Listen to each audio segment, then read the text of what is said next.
All right, good evening and welcome to the Lakewood Avenue Sewer Replacement and Stream Stabilization and Enhancement Project. My name is Nolan Rainey with Kimley Horn. We'll start by introducing the project representatives for the project. Like I said, my name is Nolan Rainey and I am the engineering project manager for the project. I'm joined today by Lisa Mitchell and Jeremy Farlow with the Department of Water Management. Lisa has been involved with the design phase of the project, and Jeremy will be involved with the construction phase of the project.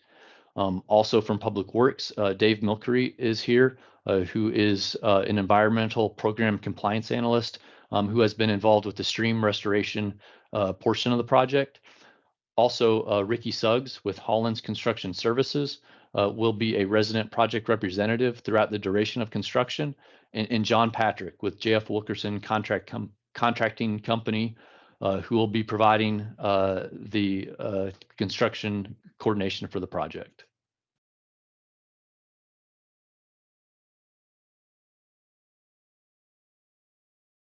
And I am going to share my screen.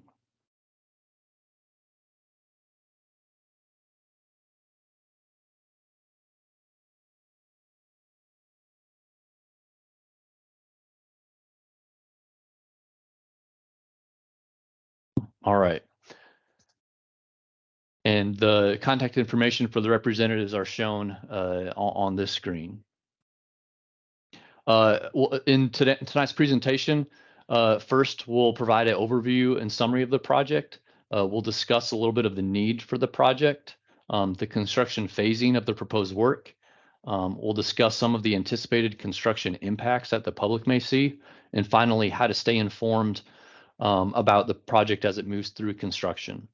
Should you have any questions during the presentation, you can click the chat button in the bottom of the toolbar and type in your comment and then click enter to send, and we can answer those comments throughout the presentation or at the end. So a general project overview, you'll see on this map of the project area, generally along University Drive and Lakewood Avenue between Duke Street and Roxborough Street. The green lines denote the proposed sanitary sewer that will be installed along the corridor. And the dark blue line shows the proposed water line that will be installed between Roxborough Street back towards Blackwell Street.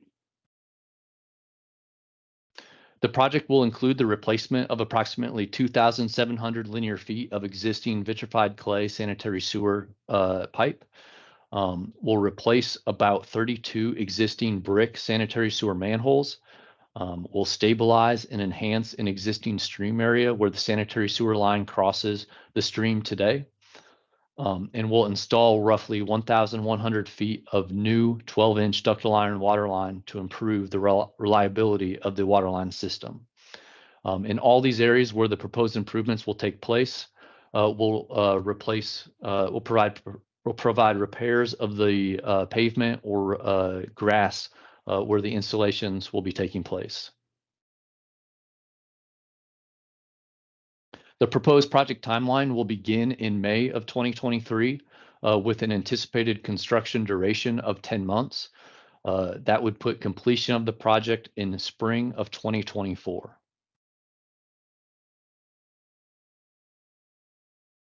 So why is the project needed? First, the main goal is to replace aging sanitary sewer lines and manholes along the project corridor. Secondly, we also want to stabilize and enhance the stream in the project area. You can see the photo in the middle of the screen is where the existing sanitary sewer line crosses the stream.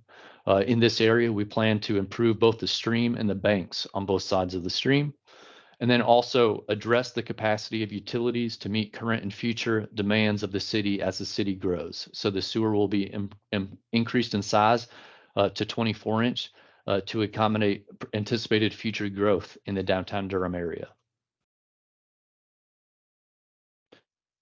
The figure shown on the screen now represents the proposed construction project phasing.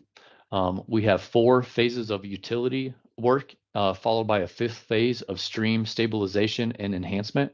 The first construction area will be the light green area near University Drive and Duke Street. In this area is where the sewer will start and follow through the orange area, the yellow area, and the purple area as the construction moves north and east closer to downtown. The area 5 that we have here is where the stream enhancements will take place. So typical construction will include trucks and equipment bringing materials to and from the work site as the work takes place. Materials will be staged off-site in storage areas and in rights-of-way along the roadways as the installations are taking place. We anticipate several different passes for the utilities to be installed for the water line first and then the sanitary sewer line. So you may see 2 pipes being installed in a similar corridor as each of those lines, the water line and the sanitary sewer line, are installed. As each utility is installed, it will be tested for city approval, and then the water or sewer services will be reconnected to the new water or sewer main. And so those may happen on a phased block by block basis as the utilities are installed through the project area. The contractors will be working in the right-of-way and easement locations only along this project area. Most of the work is within right-of-way, but we do have several areas, including near the stream, where work will be taking place in existing easements. As the work takes place, there will be a temporary asphalt patch installed until the final restoration of the streets is completed. We plan to do that as larger chunks of construction is completed. There'll be larger areas of full-scale surface restoration. And as the work takes place, there'll be phase closures with detours around the active work areas. And so what will that construction look like? We have several pictures here showing representative sanitary sewer construction. On the left shows a picture of a sanitary sewer manhole being installed. In the center picture, you'll see a trench where that is being used to dig out to install a new utility in the ground. And then on the far right side, the picture shows that trench then being backfilled or filled back in with soil as the construction progresses along the corridor. For traffic impacts, we anticipate road closures with detours in several areas of the project. Traffic control and signed detours will be used for all of those closures. Local access to driveways will be coordinated with any businesses or residences that are within that road closure area. In regards to pedestrians, we anticipate limited work in the sidewalks, but it will be necessary for some select sewer cleanout or water meter replacements. Where this takes place, there will be some limited sidewalk closures with detours where sidewalks are impacted. For businesses and residential impacts, our goal is to maintain access for all businesses and residences throughout construction of the project. The detours will be used, but will also be maintaining access to all facilities. For noise impacts, we do anticipate all construction will cause noise. Our typical work hours are 7 a.m. to 7 p.m. Monday through Friday. We anticipate limited night and/or weekend work to be required. And if there is, we'll provide notifications in advance of that work happening. And any water or sewer service interruptions will be coordinated with all impacted users at least 7 days in advance of that interruption happening. A few key areas that we wanted to discuss and provide a little bit more information about. The first area will be near the Forest Hills Shopping Center, shown along University Drive. The area within the orange line will be closed to accommodate the proposed construction. So one entrance into the shopping complex will be closed, but the other 2 will remain open during the construction of the project. We anticipate detours taking place during 2 other phases of construction. First, this phase 2 detour will require a full closure of Lakewood Avenue. A detour route for northbound traffic is shown by the blue line, utilizing Duke, Moorhead, and Blackwell Street. And southbound traffic will be detoured as shown on the red line, using Blackwell, Moorhead, and Vickers Ave. During phase 3 of the project, a closure of Lakewood Avenue between Blackwell and Roxborough Streets will be required. Similar to before, a northbound detour will utilize Duke, Moorhead, and the Mangum connector to Roxborough Street. And the southbound detour will utilize Roxborough, Jackie Robinson, and Blackwell Street around the road closure area. There will be detour signs for all of these detours during the construction phase. And finally, one other key area we wanted to discuss is the stream stabilization and enhancement area. This is just on the west side of the American Tobacco Trail, near the green line being the sanitary sewer crossing of the stream that we looked at the picture of earlier. This area in red is where all of the stream enhancement and bank stabilization will take place. So what can the public expect in the coming months? First, there'll be additional notifications via the project website and email as the work gets closer to beginning. We'll have paint on the ground to designate the location of existing utilities. This is required to be marked before any digging takes place by the contractor.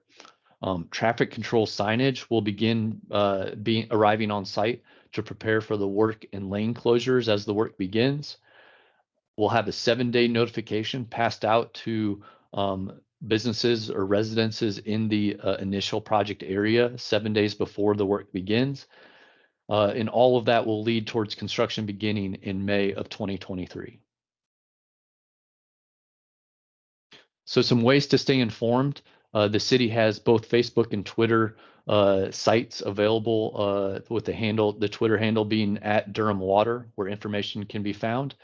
The city's website listed on the screen and also available via the QR code on the screen will provide regular updates throughout the construction phase of the project.